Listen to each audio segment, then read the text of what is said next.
Halo rekan-rekan, selamat datang di Psikologi Kristen. Apa kata penelitian? Ini adalah wadah di mana saya akan membagikan wawasan tentang psikologi Kristen berdasarkan dari hasil-hasil penelitian. Pada kesempatan ini, saya akan membagikan tentang apa saja sih cara rohani yang efektif dalam menghadapi masalah hidup, atau yang dikenal dengan positive religious coping. Pada video sebelumnya, saya telah menjelaskan apa saja cara-cara rohani untuk menghadapi masalah hidup. Jumlahnya ada 21. Bila rekan-rekan ingin tahu apa saja sih 21 cara rohani itu, rekan-rekan dapat menemukan link videonya pada bagian deskripsi. Sebagai orang percaya yang tidak kebal akan masalah hidup, kita dapat menggunakan berbagai cara rohani. Nah, dari berbagai cara rohani itu, ternyata ada yang efektif, ada yang tidak efektif juga dalam menghadapi masalah hidup. Pada kesempatan ini, kita akan membahas apa saja sih cara rohani yang efektif untuk menghadapi masalah hidup. Bahasa lainnya yang lebih mujarab atau yang lebih memberikan manfaat positif bagi kita. Dari hasil survei di Amerika, menemukan bahwa 1 dari 4 orang Amerika yang religius mendapati bahwa mereka makin memperkuat iman mereka selama masa pandemi COVID-19 ini. Pada survei yang lain menemukan bahwa ada 55% orang di Amerika yang berdoa agar pandemi COVID-19 ini segera berakhir. Yang menarik adalah di dalam 55% itu ada orang-orang yang sebenarnya tidak pernah berdoa atau bahkan tidak menganut agama tertentu. Pada survei yang lain yang dilakukan di Kanada, ada 22% orang yang melaporkan bahwa mereka berdoa lebih sering untuk memperoleh kekuatan dan mengatasi kecemasan mereka di masa krisis COVID-19 ini. Bahkan 27% di antaranya memperbarui iman mereka. Hasil-hasil survei tadi menunjukkan bahwa ada kecenderungan bahwa orang akan mencari Tuhan di masa krisis. Ketika kesulitan hidup datang, iman cenderung akan menjadi pegangan atau sandaran bagi seseorang. Dalam kitab Mazmur, kita juga dapat melihat dengan jelas bagaimana Daud serta para pemazmur lainnya juga berseru kepada Tuhan di masa-masa kesesakan. Cara-cara rohani dalam menghadapi masalah hidup juga banyak ditemukan pada kelompok minoritas, kelompok yang berusia lanjut, ataupun kelompok orang-orang yang sedang mengalami sakit fisik. Pada kelompok ini, mereka cenderung untuk mencari penghiburan dan kekuatan dari iman mereka dibandingkan kepada keluarga, teman, ataupun mengandalkan layanan kesehatan. Mungkin mereka sudah menggunakan berbagai macam cara untuk menghadapi masalah hidup, namun nampaknya menghadapi jalan buntu. Ketika mungkin mereka akan berkeluh kesah kepada keluarga atau teman, mungkin keluarga dan teman mereka juga sedang menghadapi masalah yang sama. Nah, dari cara-cara rohani tadi, pertanyaan pentingnya adalah manakah cara-cara rohani yang efektif untuk menghadapi masalah? Manakah cara-cara rohani yang memberikan manfaat untuk kita dapat menghadapi masalah hidup dengan lebih baik? Atau yang dikenal dengan positive religious coping. Mungkin ada rekan-rekan yang bertanya, kenapa ya kok disebut positif? Apanya sih yang positif? Cara-cara rohani ini didasarkan pada keyakinan rohani yang kuat, hubungan yang baik dengan Tuhan, keyakinan bahwa hidup ini memiliki arti, serta ikatan rohani yang dirasakan dengan sesama orang percaya lainnya. Apa saja sih yang masuk dalam cara rohani yang efektif itu tadi? Yang pertama adalah memaknai masalah hidup sebagai kebaikan. Artinya, masalah hidup yang dialami dilihat sebagai sesuatu yang memiliki tujuan baik, manfaat positif untuk diri orang percaya. Cara rohani kedua yang efektif dalam menghadapi masalah hidup adalah bekerja bersama Tuhan. Artinya, seseorang tetap menghadapi masalah hidup yang dimiliki, namun ia memiliki keyakinan bahwa Tuhan turut bekerja di dalam setiap upaya yang dia lakukan untuk menghadapi masalah hidup itu. Cara yang ketiga adalah berserah secara aktif. Artinya, seseorang berusaha dulu melakukan segala upaya yang terbaik yang dia bisa lakukan dan untuk hasilnya dia menyerahkan sepenuhnya kepada Tuhan. Cara rohani yang efektif dalam menghadapi masa hidup selanjutnya adalah mencari penghiburan dari Tuhan. Artinya adalah mencari penghiburan dan kekuatan dari Tuhan dalam menghadapi masalah hidup. Cara kelima yang efektif dan bermanfaat positif dalam menghadapi masalah hidup adalah memfokuskan diri pada hal rohani. Jadi, daripada terus-menerus memikir-mikirkan masalah yang mungkin akhirnya membuat suasana hati menjadi semakin kacau, maka orang percaya dapat melakukan kegiatan-kegiatan rohani seperti berdoa, mengarahkan hati dan pikiran kepada Tuhan daripada bergulat terus-menerus terhadap masalah tersebut. Cara selanjutnya adalah memohon pengampunan kepada Tuhan. Cara rohani ini biasanya dilakukan oleh orang percaya yang menyadari bahwa masalah hidupnya berkaitan dengan kesalahan yang dia lakukan. Dengan demikian, orang percaya mengakui dosanya kepada Tuhan dan memohon ampun kepada Tuhan untuk menghadapi masalah hidupnya. Cara efektif yang ketujuh adalah mengalami hubungan secara pribadi dengan Tuhan. Ini adalah situasi di mana orang percaya memilih untuk memperkuat hubungannya dengan Tuhan ketika menghadapi masalah hidup. Cara efektif yang kedelapan adalah dengan mencari bantuan dari hamba Tuhan maupun saudara seiman ketika menghadapi masalah hidup. Bentuk bantuannya mungkin minta didoakan, meminta saran, ataupun meminta bantuan konkret lainnya untuk menghadapi masalah hidup tersebut. Cara efektif yang kesembilan adalah dengan memberikan dukungan rohani juga pada sesama orang percaya yang menghadapi masalah hidup yang sama, agar saling bahu-membahu, saling menopang di dalam menghadapi masalah hidup. Cara rohani ke-10 yang efektif dalam menghadapi masalah hidup adalah dengan memohon Tuhan, memampukan untuk mengampuni. Cara ini biasanya dipilih ketika masalah hidup yang dihadapi berkaitan dengan konflik dengan orang lain atau situasi di mana seseorang dilukai oleh orang lain, sehingga orang percaya memerlukan pertolongan Tuhan untuk dia dapat mengampuni. Cara rohani yang efektif berikutnya adalah dengan menemukan tujuan hidup yang baru. Ini adalah situasi di mana orang percaya memohon Tuhan memberikan arah dalam hidupnya. Misalnya masalah hidup ini merupakan satu perubahan yang sangat besar yang dialami oleh seseorang. Sehingga hal ini membuat dia mengalami satu kebingungan tentang apa yang harus dilakukan dalam hidup.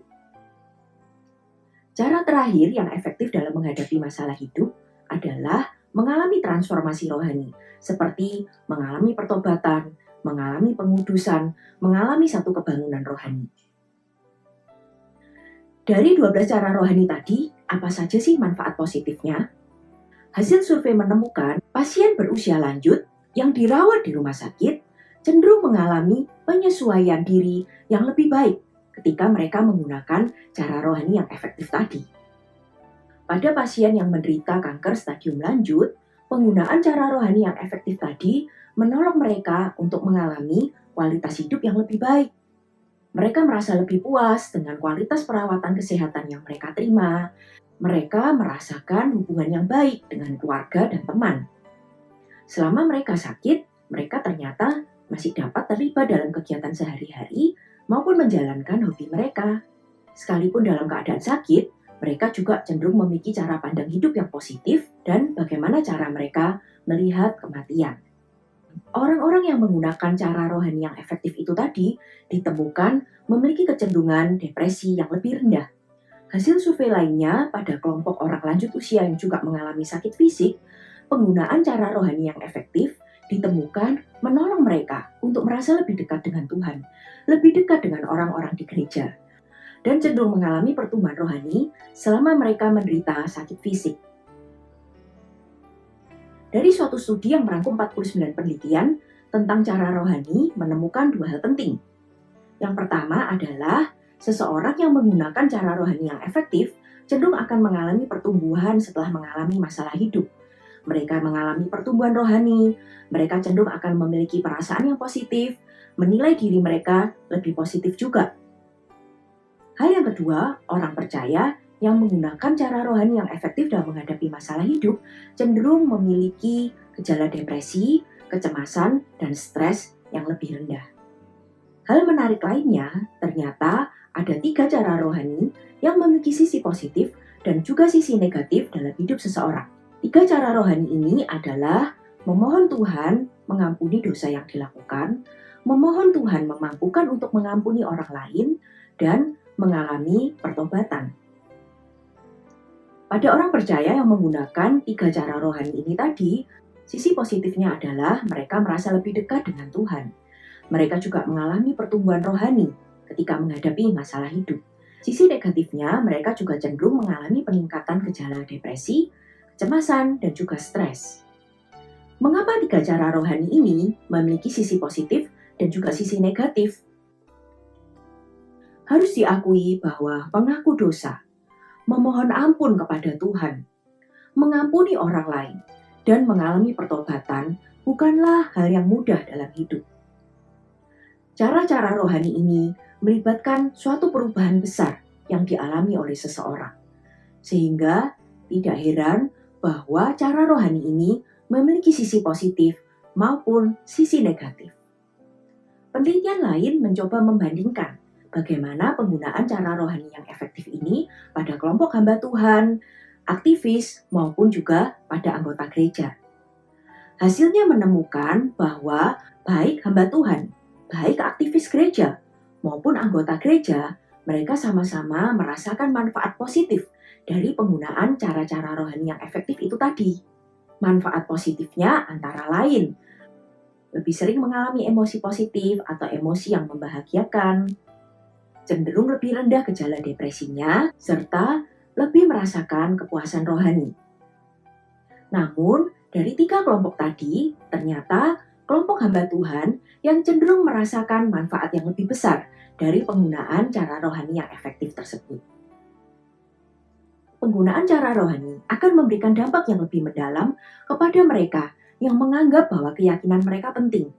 Pada mereka yang peran maupun identitasnya sangat dekat dengan iman mereka. Misalnya pada kelompok hamba Tuhan seperti ini.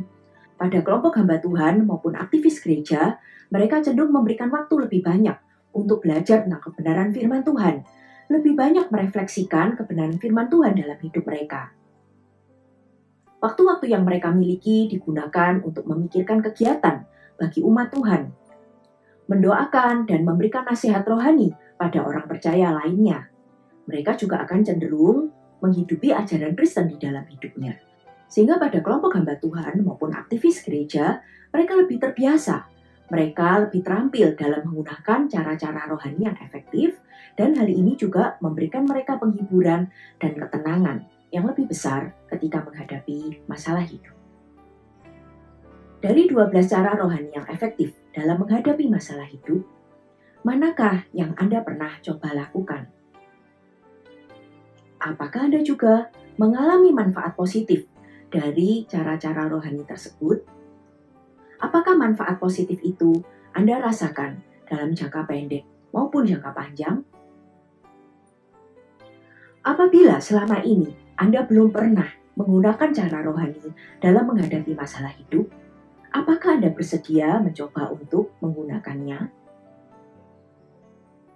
Berikut ini adalah langkah-langkah bila Anda ingin menggunakan cara rohani yang efektif tersebut. Yang pertama, Anda dapat mengenali lebih dahulu masalah hidup yang tengah Anda hadapi saat ini. Apakah masalah ini merupakan masalah antara diri Anda dengan Tuhan? Apakah masalah ini melibatkan konflik dengan orang lain? Apakah masalah ini melibatkan pergulatan di dalam diri Anda sendiri? Selanjutnya, Anda dapat mencoba mengenali perasaan Anda dan kebutuhan Anda saat ini. Anda dapat mulai menuliskannya di dalam satu jurnal pribadi ataupun catatan harian. Bila saat ini Anda menghadapi masalah yang alasannya mungkin tidak dapat dijelaskan, masalah ini terjadi di luar kendali Anda.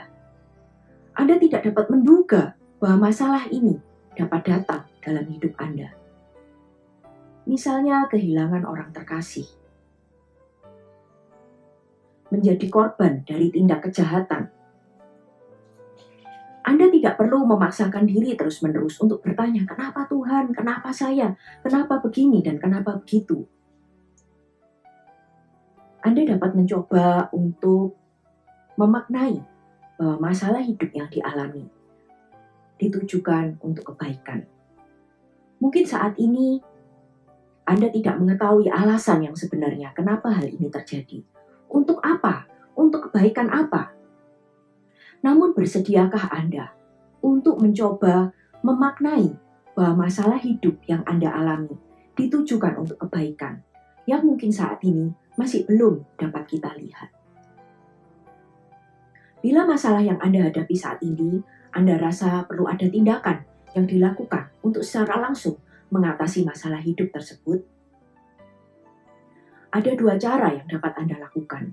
Yang pertama adalah bekerja bersama dengan Tuhan, yaitu menghayati sepenuhnya bahwa dalam upaya yang Anda lakukan sekalipun, Anda merasakan bahwa Tuhan turut bekerja bersama dengan Anda.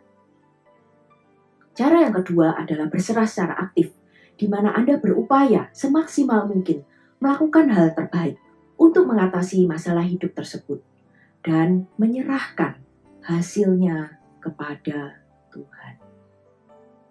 Apakah cara pertama dan cara kedua bertentangan? Tidak demikian rekan-rekan. Jadi kita tahu sebenarnya bahwa Tuhan bekerja dalam segala sesuatu, baik di dalam proses yang kita lakukan, dalam upaya yang kita lakukan, maupun juga turut bekerja di dalam hasilnya. Hanya saja kita secara manusia tidak selalu sepenuhnya menyadari cara kerja Tuhan ini. Misalnya ketika kita sakit, kita pergi ke dokter, kita juga dapat berdoa bahwa kiranya Tuhan memakai tangan dokter untuk mendatangkan kesembuhan. Bisa juga kita menggunakan cara kedua bahwa kita melihat, kita berupaya ke dokter dan menyerahkan kesembuhan ke dalam tangan Tuhan. Karena ada kemungkinan juga kita dapat melakukan berbagai macam cara, namun tidak kunjung sembuh juga. Tentunya yang kita lakukan juga harus tetap dalam koridor firman Tuhan. Kita tidak dapat berkata bahwa saya sudah ke dukun, saya berusaha mencari jimat ataupun mantra kesembuhan, dan kiranya Tuhan berkati agar hasilnya saya bisa sembuh. Bila saat ini Anda merasa kacau, tidak tahu apa yang harus dilakukan, masalah nampaknya begitu rumit, dan Anda bahkan sampai tidak tahu apa yang sebaiknya dilakukan, dan Anda membutuhkan ketenangan, Anda dapat melakukan cara rohani seperti berdoa, mencari penghiburan dari Tuhan. Selain berdoa, bila Anda merasa kesulitan untuk mengungkapkan apa yang Anda rasakan kepada Tuhan, Anda dapat membaca dari Mazmur 62. Di sana pemazmur juga mengutarakan tentang kegelisahan hatinya dan kerinduan untuk memperoleh ketenangan daripada Tuhan. Atau di dalam Mazmur pasal 42-43, di mana pemazmur menceritakan tentang rasa tertekan dalam batinnya dan bagaimana ia tetap berupaya berharap kepada Allah. Untuk memperoleh rasa tenang, Anda juga dapat memfokuskan diri pada hal-hal rohani, misalnya dengan berdoa, membaca firman Tuhan, mendengarkan atau menyanyikan lagu-lagu rohani. Mendengarkan firman Tuhan, agar pikiran Anda tidak hanya terus-menerus tertuju pada masalah yang Anda hadapi. Anda juga dapat memohon pengampunan dari Tuhan bila Anda merasa bahwa masalah hidup yang terjadi merupakan bagian dari kesalahan yang Anda lakukan. Di masa-masa krisis, di masa-masa kesesakan, Anda dapat melihat ini sebagai suatu kesempatan untuk memperkuat hubungan Anda menjadi lebih intim, menjadi lebih dekat dengan Tuhan. Bila Anda merasa jauh lebih tenang dan dapat menceritakan masalah Anda dengan baik, Anda juga dapat mencoba cara untuk menghubungi hamba Tuhan ataupun saudara seiman. Bila Anda mendapati bahwa situasinya makin berlarut-larut, ataupun Anda tidak sanggup lagi untuk menghadapinya sendiri, Anda juga dapat menghubungi hamba Tuhan, konselor Kristen, ataupun saudara seiman untuk memperoleh bantuan lebih lanjut dari mereka. Bila masalah yang Anda hadapi merupakan peristiwa yang berulang-ulang, mungkin ini waktunya untuk memohon kepada Tuhan agar Anda mengalami suatu transformasi hidup. Misalnya jika Anda mendapati bahwa Anda jatuh berulang kali pada dosa yang sama terkait dengan keuangan, terkait dengan kesetiaan pada pasangan hidup, pada kejujuran terkait dengan pekerjaan. Mungkin ini tiba waktunya untuk mengalami suatu pertobatan dan memperbarui komitmen Anda sebagai orang percaya. Atau bila Anda mendapati bahwa Anda mengalami kepahitan pada orang-orang tertentu, mungkin ini waktunya untuk memohon Tuhan agar memampukan Anda mengampuni orang-orang tersebut. Di akhir bagian ini, saya berharap Anda mendapatkan berkat dari apa kata penelitian tentang psikologi Kristen mengenai topik ini. Selain itu, saya berharap Anda dapat menggunakan cara rohani yang efektif untuk menghadapi masalah hidup Anda, serta mendapatkan manfaat positif dari cara rohani tersebut. Pada video berikutnya, saya akan menjelaskan apa saja cara rohani yang tidak efektif dalam menghadapi masalah hidup. Terima kasih dan sampai jumpa di lain kesempatan.